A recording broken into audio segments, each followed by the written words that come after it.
turn in your Bibles to the book of Proverbs. To the book of Proverbs. We have spent several weeks now studying the book of Proverbs. We have addressed several important topics. The fear of the Lord as the beginning and the foundation of true wisdom. The nature of the fool. We looked at friendship and husbands and wives, parents and children, and other topics. Tonight we come to the topic of wealth and poverty. Wealth and poverty.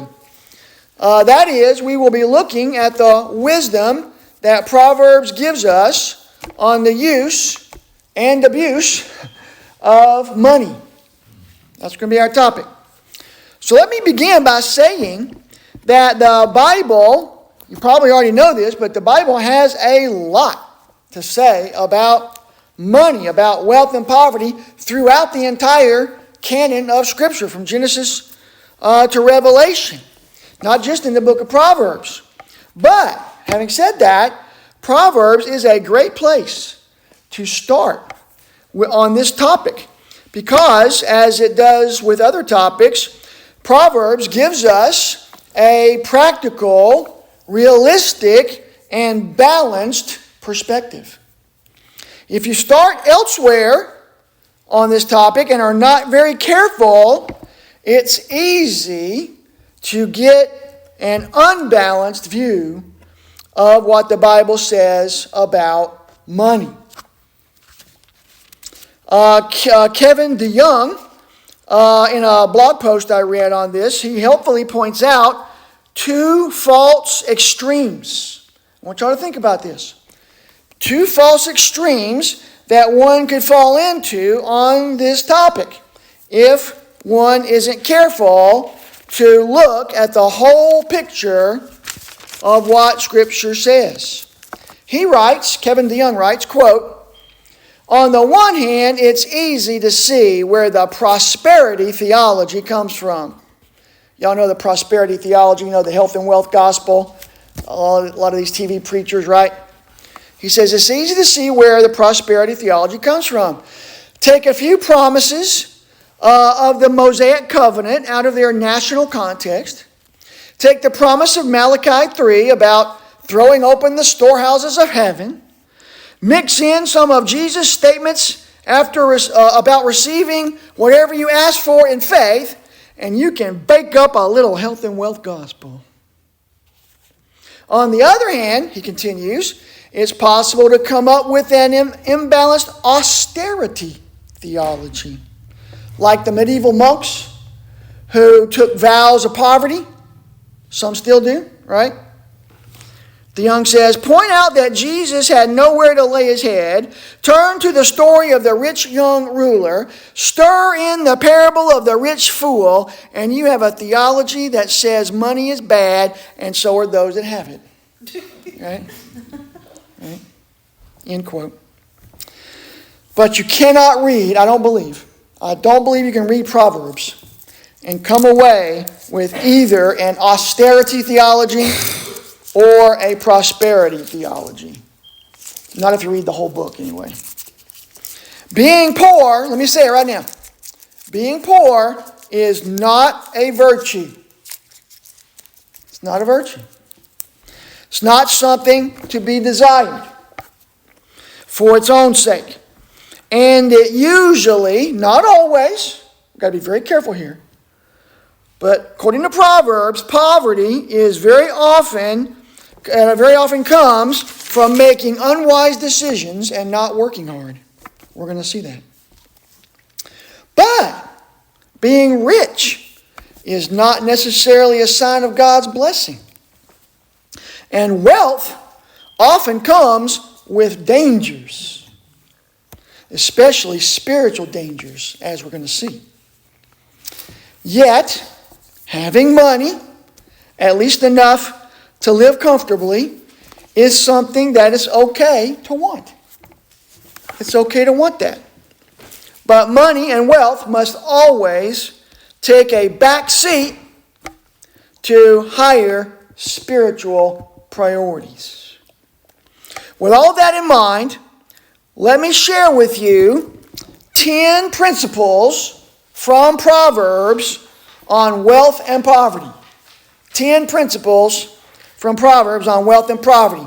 I should note at this point that I'm indebted here to Kevin DeYoung's blog on this, who I quoted earlier, but my list is going to differ somewhat from his. It won't be exactly matching up with his. It'll overlap some, but not entirely, just so you know. But here it is, number 1. Write these down if you want to. Number 1, poverty and wealth have their own unique temptations. Poverty and wealth have their own unique temptations. Whether you're rich or poor, sin dangerously lurks at your door. One text on this, very important. Turn to Proverbs chapter 30, all the way toward the end. Proverbs 30. And look at verses 7 through 9.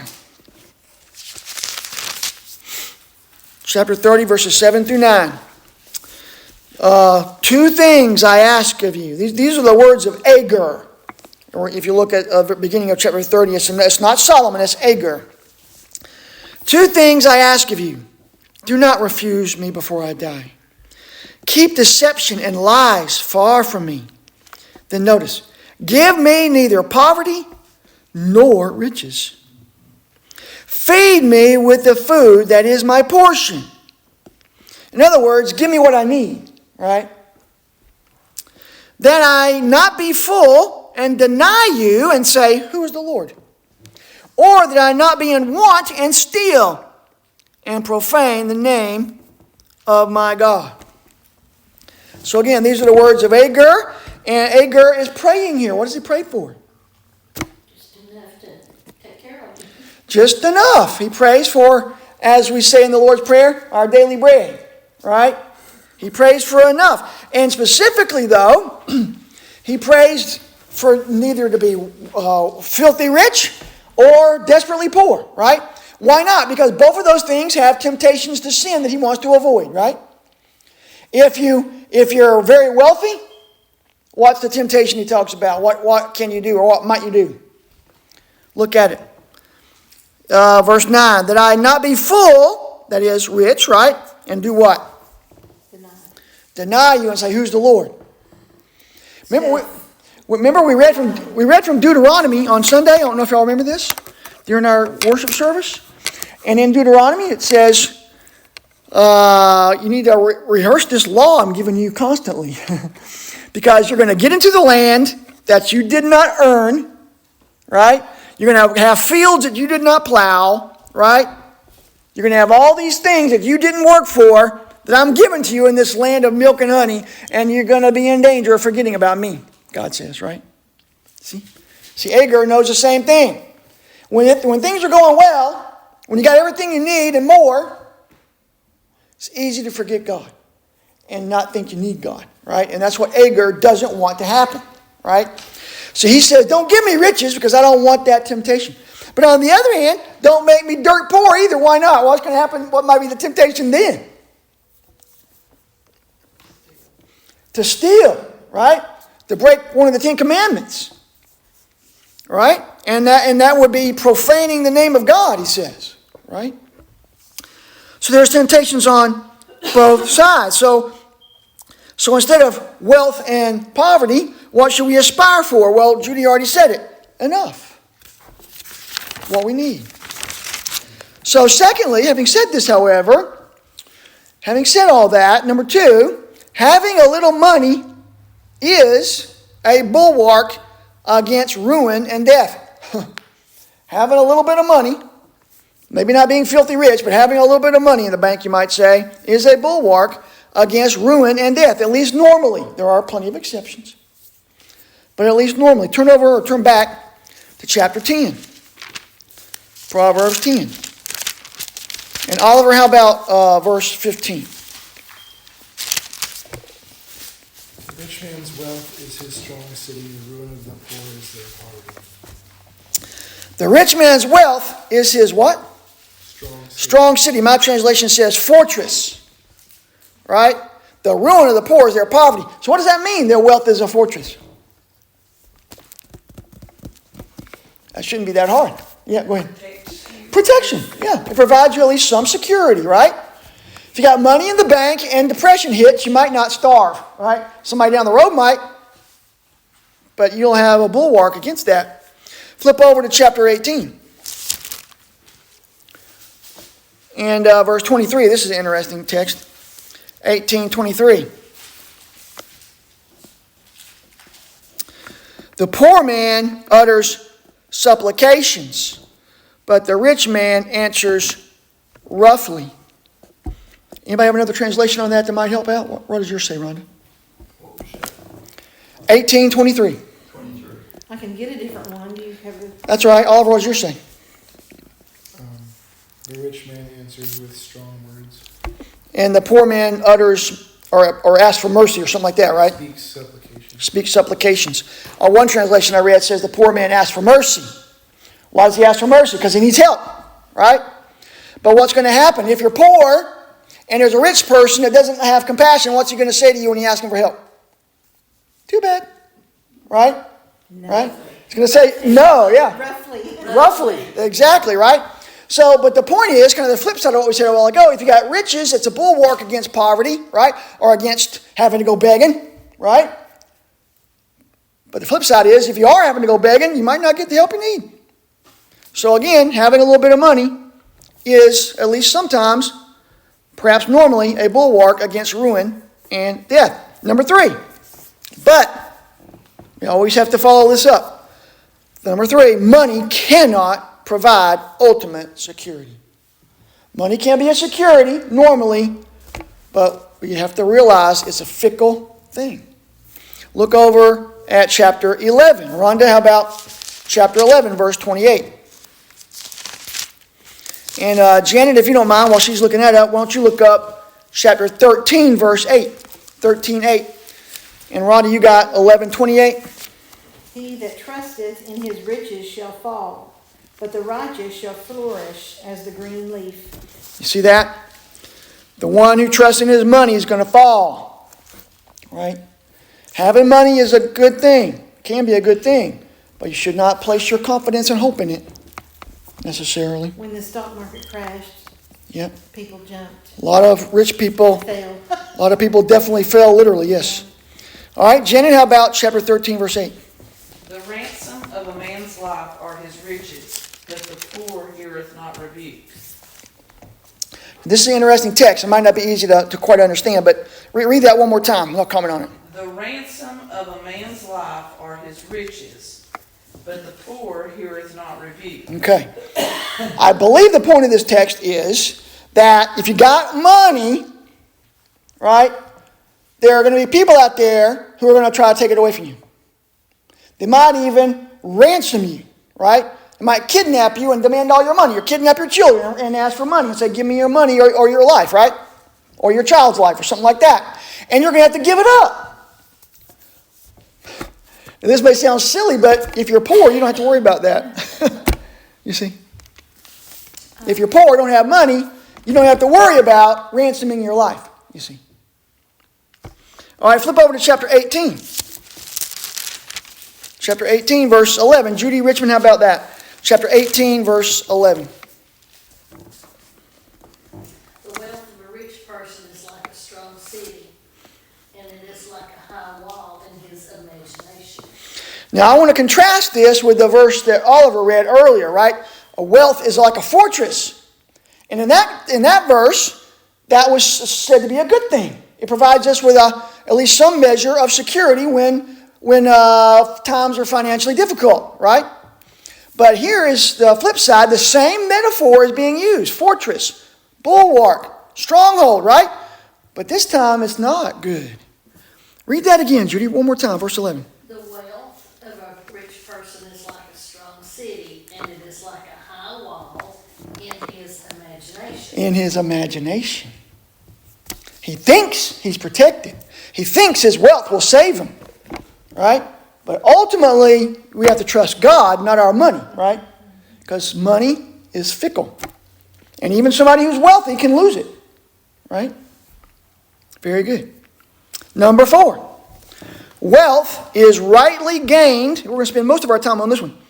Wealth is rightly gained and poverty usually avoided by diligent hard work and wise decision making. Let me say that again. Wealth is rightly gained and poverty usually avoided by diligent hard work and wise decision making. So flip back all the way to chapter 6. Chapter 6. This is a kind of lengthy text, so I'll read this, but Gregory, I'll come back to you in a moment for another one. In fact, if you don't mind, why don't you turn to chapter 10, verse 4, and we'll read that in just a minute, chapter 10, verse 4. But in chapter 6, starting in verse 6, it says, "Go to the ant, O sluggard, observe her ways and be wise, which having no chief, officer, or ruler, prepares her food in the summer and gathers her provision in the harvest.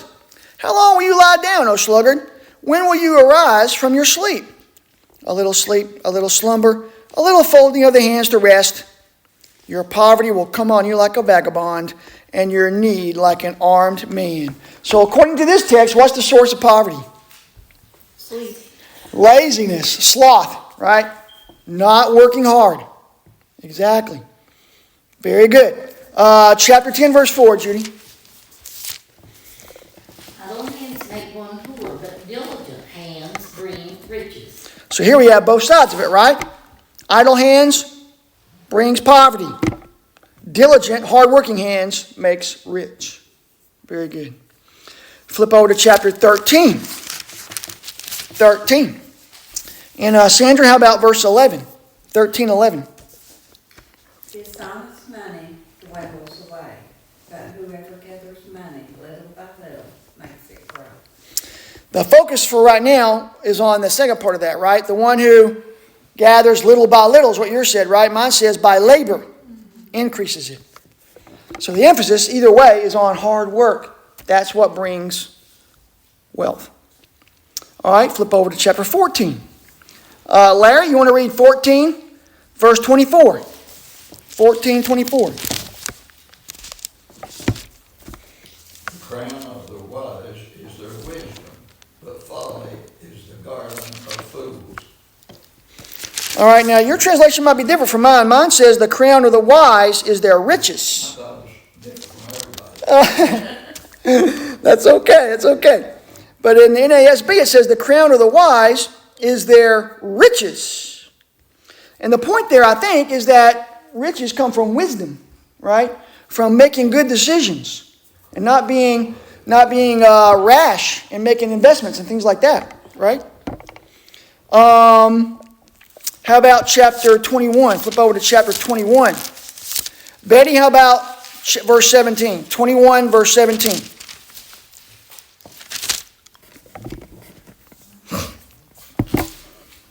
He that loveth pleasure shall be a poor man, and he that loveth wine and oil. You got it? Yep. Wine and oil shall not be rich. All right. So what's the point of that text? That you got money, but you're spending it on the wrong thing.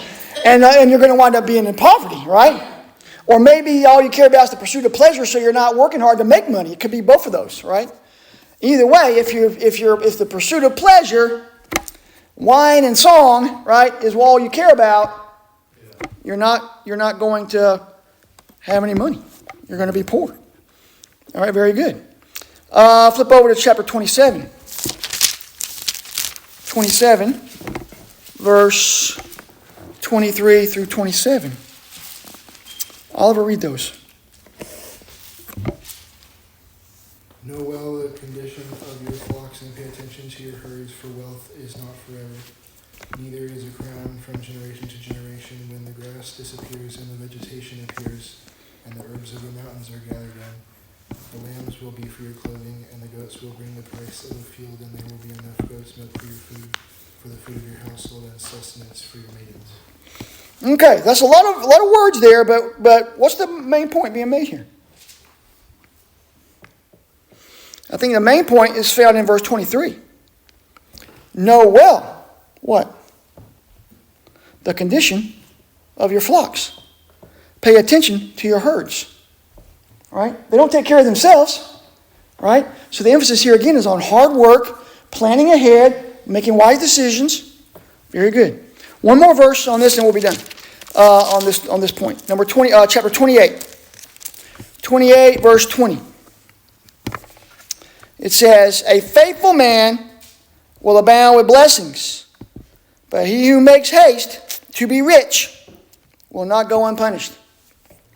That should be a warning to anybody who's tempted to get involved in some kind of get-rich-quick scheme, right? I'm not saying it's wrong to put your name in the hat for the Publishers Clearinghouse sweepstakes. Not a problem. Doesn't cost anything, right?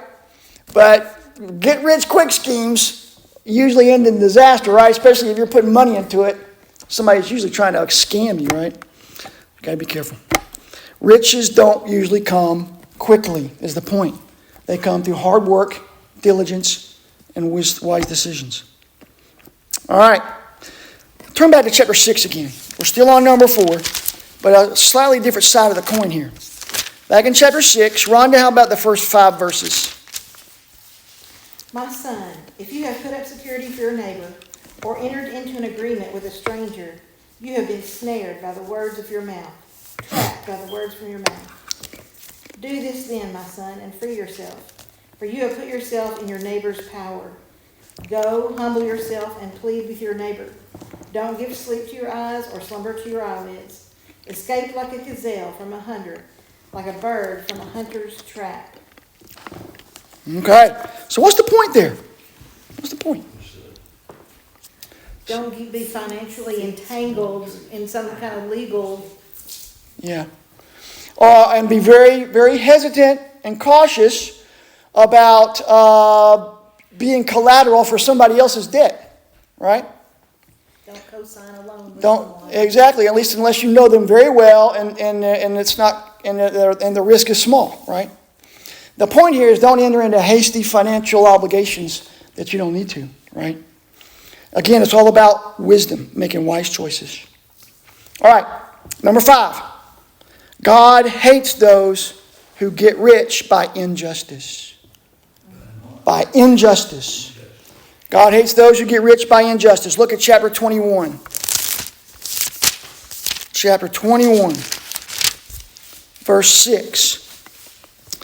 The acquisition of treasures by a lying tongue is a fleeting vapor, the pursuit of death, right? You can get money by lying, by scamming, by being a con man, but that is going to end in disaster, right? If not in this life, certainly in the next life, right?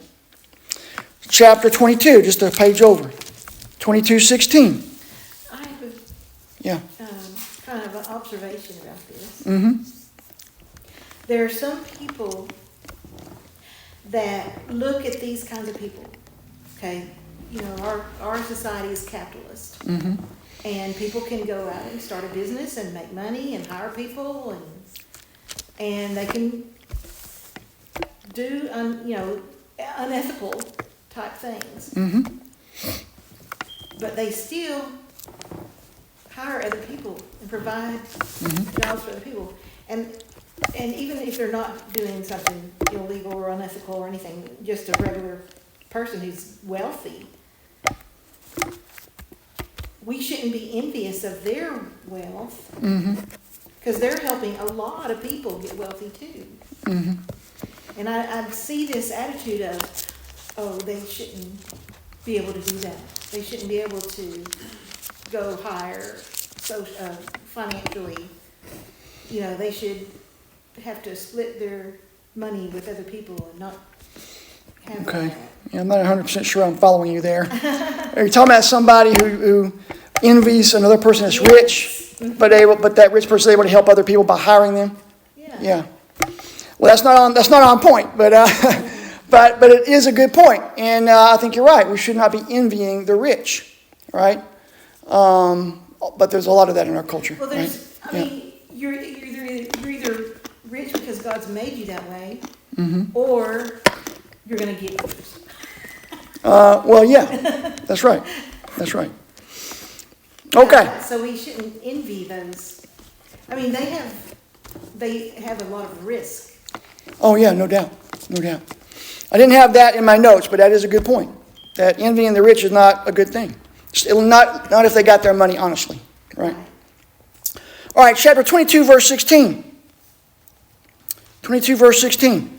He who oppresses the poor to make more for himself, or who gives to the rich, will only come to poverty. Right? Again, if you're oppressing the poor, exploiting the poor, using the poor just to make yourself more rich, not caring for them and being compassionate, that's going to be a disaster for you. All right, same chapter, verses 22 and 23. Do not rob the poor because he is poor, or crush the afflicted at the gate. For the Lord will plead their case and take the life of those who rob them. If you exploit the poor, if you mistreat the poor in order to enrich yourself, you're going to have to answer to God, right? That's the point. Flip over, or flip back rather, to chapter 10. What comes around goes. That's right. Chapter 10 and verses 2 and 3. Janet, how about those? Chapter 10, verses 2 and 3. Treasures of wickedness profit nothing, but righteousness delivereth from death. The Lord will not suffer the soul of the righteous to famish, but he casteth away the substance of the wicked. Okay. Once again, it shows us God's attitude toward those who get their wealth unrighteously. Very good. Chapter 11, verse 1. Judy Richmond, chapter 11, verse 1. The Lord abhors dishonest scales, but an accurate weight is his delight. It's talking about ways of getting money dishonestly, right? Dishonest scales.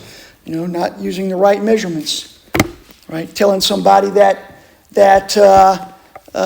you're giving them a pound of flour, but you're only giving them 9/10 of a pound of flour, but charging them for the pound, right? That's bad. That's dishonest. And verse 18, same chapter, says, the wicked earns deceptive wages, but he who sows righteousness gets a true reward. But again, all these verses to say that God hates those who get rich by injustice. Number 6, though, the flip side, number 6, God loves those who are generous to the poor. God loves those who are generous to the poor. Judy Richmond, how about chapter 3? Chapter 3, verses 27 and 28.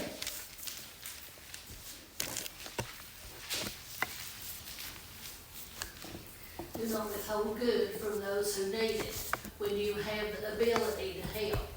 Now, wait a minute, you said 20 what? 27 and 28. Oh, okay. Now, I thought I was calling on the other Judy, but that's okay. Okay. I answered a rich one too. That's all right. She'll get the other one. Do not say to your neighbor, go, return tomorrow and I will give it, when you have it with you at that time. Yeah, verse 28 also. What's 28? Oh, I'm sorry. I can't even read my own book. Very good. So what's the point in those verses? If you can help, help. If you can help somebody, help them. And if you don't, that shows what a bad heart you have, right? Very good. All right, Judy Gregory, how about chapter 11, verse 24? Chapter 11, verse 24. One person gives freely yet gains more. Another withholds what is right, only to become poor. In other words, if you aren't generous to the poor, God's not going to bless you. Or if you give begrudgingly. I can't stand it when Yep, people yep. give it, but they really don't want to give it. They're not given from their heart. That's exactly right. Oh, the Good. next verse is really good. Read that. A generous person will be enriched, and the one who gives a drink of water will receive water. My mom says that this is just a principle. It's not just about water. And Sure, yeah. so she gave away a couple of Chester drawers or something, and then later on she needed a Chester drawer, and someone gave her one. I hear stories like that all the time. That's right. All right, Sandra, how about 14:21? Chapter 14, verse 21.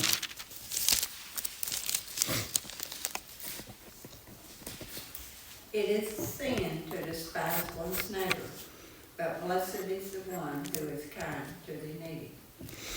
I like in that verse how not being kind to the needy, which means not helping the needy, right, is equivalent to despising them. Do you see that? It's despising them. It's hating them. And that's not good. Sandra, how about you skip down and read verse 31 also in the same chapter? Whoever oppresses the poor shows contempt for their neighbor, but whoever is kind to the needy honors God. That's right. So if you're not compassionate toward the poor, that's hatred not just toward them, it's hatred toward God. All right. One more verse on this, chapter 19, verse 17. Larry, you want to read that? 19, 17. He who is kind to the poor lends to the Lord, and he will repay him for his deed. So if you're kind to the poor, you're kind to God. Doesn't Jesus say that? Right? Those in chapter 25, right, of Matthew? You know the story? Where do we see you hungry and thirsty, Lord? Well, if you gave to the poor and needy and hungry, you gave it to me. Right? Isn't that the same thing? All right, number 7. Wealth, here, this is good, interesting. Wealth attracts false friends, while the poor man's friends are for real. While they hang out with them, right? Wealth attracts false friends, while the poor man's friends are for real. Chapter 14, verse 21. Let's look at that. 20. 14:20. The poor is hated even by his neighbor, but those who love the rich are many. Rich people don't lack for friends, you see. But of course, you've got to put scare quotes around the word friends. They're not really friends. Next chapter, 15, 16 and 17. Betty, read that. Chapter 15, 16 and 17. Better is little with the fear of the Lord than great treasure and trouble therewith. Better is the dinner of herbs where love is than a stalled ox and hatred therewith. Yeah, look back over those verses. This is good. Better is a little. That means not having a lot of money or a lot of possessions with the fear of the Lord than a great treasure, but turmoil, right? If you got a lot of money, there's likelihood of turmoil, right? Your life can be chaotic. And you always got people banging on your door asking for stuff, right? And that's not the only kind of turmoil. But the second verse, verse 17, is even more clear. Better is a dish, your translation said, Betty, herbs, right? Mine says vegetables. Better is a dish of vegetables where there's love than a sumptuous dinner with fatted ox where there's hatred, right? If you're a rich man, people around you sharing in your riches may not care nothing about you. They're just there for the stuff, right? But those who are gathered around a table of herbs and vegetables, there could be love there, right? All right, chapter 19. 19, verse 4. 19:4. Wealth adds many friends, but a poor man is separated from his friend. This is especially poignant if you have money and you got the so-called friends, and then you lose your money, what they're going to go, right? You'll find out who your real friends are, right? Exactly. All right, a lot of lessons there. Number 8. Wealth does not satisfy our souls. Wealth does not satisfy our souls. It doesn't bring true and lasting happiness. Just one text on this, chapter 23. Oliver, read chapter 23, verses 4 and 5. Do not worry yourself to gain wealth, because of your understanding cease. Do you make your eyes fly up to see it, but it is not there, because it certainly makes itself wings like an eagle that flies toward the heavens.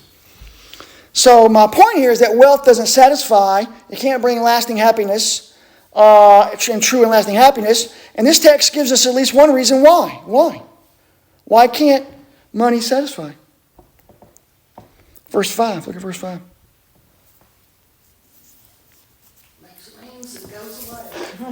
is fleeting. It slips through your fingers like water or sand, right? You can't count on it.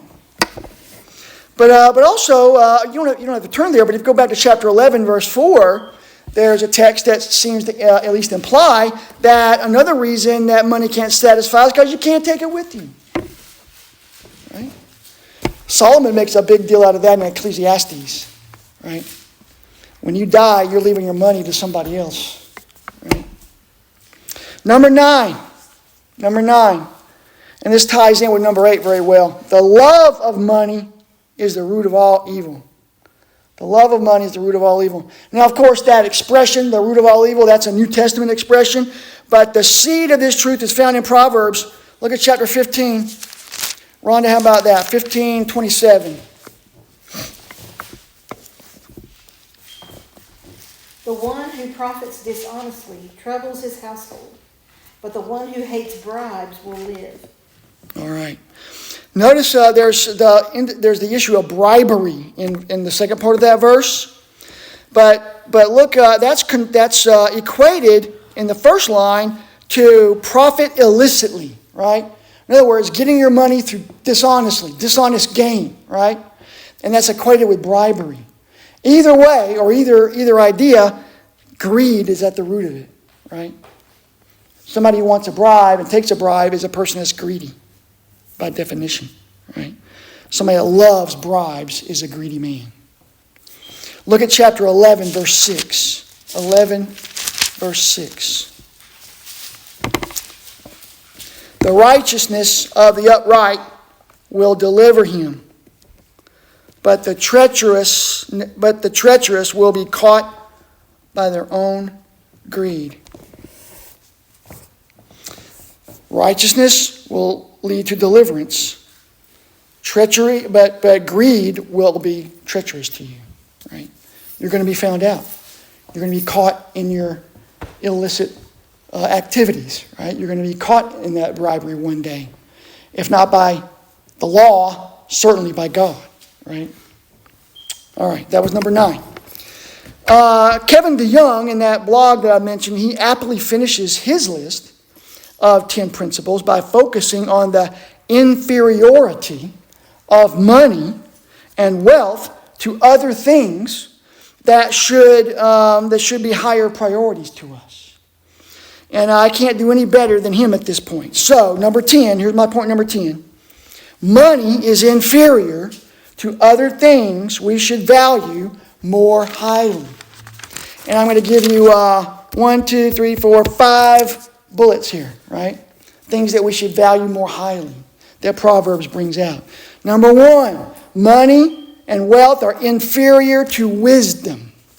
They're inferior to wisdom. Look all the way back to chapter 8. Chapter 8, verses 10 and 11. Take my instruction and not silver, and knowledge rather than choicest gold. For wisdom is better than jewels, and all desirable things cannot compare with her. Wisdom is way more important than any earthly possessions, especially money. Skip down same chapter, verses 18 and 19. Riches and honor are with me. This is wisdom talking out loud, right? Me. Me is wisdom. Riches and honor are with me, enduring wealth and righteousness. My fruit is better than gold, even pure gold, and my yield better than choicest silver. Secondly, money is inferior to righteousness. To righteousness. Chapter 10, verse 2. Chapter 10, verse 2. Ill-gotten gains do not profit, but righteousness delivers from death. Chapter 11, verse 4. Riches do not profit in the day of wrath. I actually alluded to this verse earlier, but here it is. Riches do not profit in the day of wrath, but righteousness delivers from death. Chapter 16, verse 8. 16:8. Better is a little with righteousness than great income with injustice. chapter 28, verse 6. All the way toward the end. 28, verse 6. Better is the poor who walks in his integrity than he who is crooked, though he be rich. Thirdly, money is inferior to the fear of the Lord. That should be obvious. Money is inferior to the fear of the Lord. Just one verse. Chapter 15. Chapter 15, verse 16. Better is a little with what? The fear of the Lord, than great treasure and turmoil with it. Remember what Jesus said? What does it profit a man if he gains the whole world but loses his soul? Right? It's the same thing. Number 4, it's inferior to humility. It's inferior to humility. Chapter 16, verse 19. 16, 19. It is better to be humble in spirit with the lowly than to divide the spoil with the proud. And lastly, it's inferior to good relationships. It's inferior to good relationships. Having good relationships with other people, right? Loving relationships. Way more important than money, right? That's the lesson. What's one of the lessons that Scrooge learned in this story, right? I think that's the theme of the book. But chapter 15, verse 17. Better is a dish of we already read this, right? But it bears repeating. Better is a dish of vegetables where love is than a fattened ox served with hatred, right? We already read that. But flip over to 17:1. Better is a dry morsel. That means a crusty old dry piece of bread, right? Better is a dry morsel and quietness with it than a house full of feasting and strife. Right? So it's inferior to good relationships. Well, there you have it. 10 principles from Proverbs on wealth and poverty. And no doubt, I'm under no illusions that we've covered it all. There's a lot more to be said about money in the Bible and more to be said about it even in Proverbs. No doubt about it. But I brought out tonight what I think, these 10 things. If you take them to heart, I believe that it will give you a balanced and wise perspective on wealth and poverty. Are there any last minute questions or comments?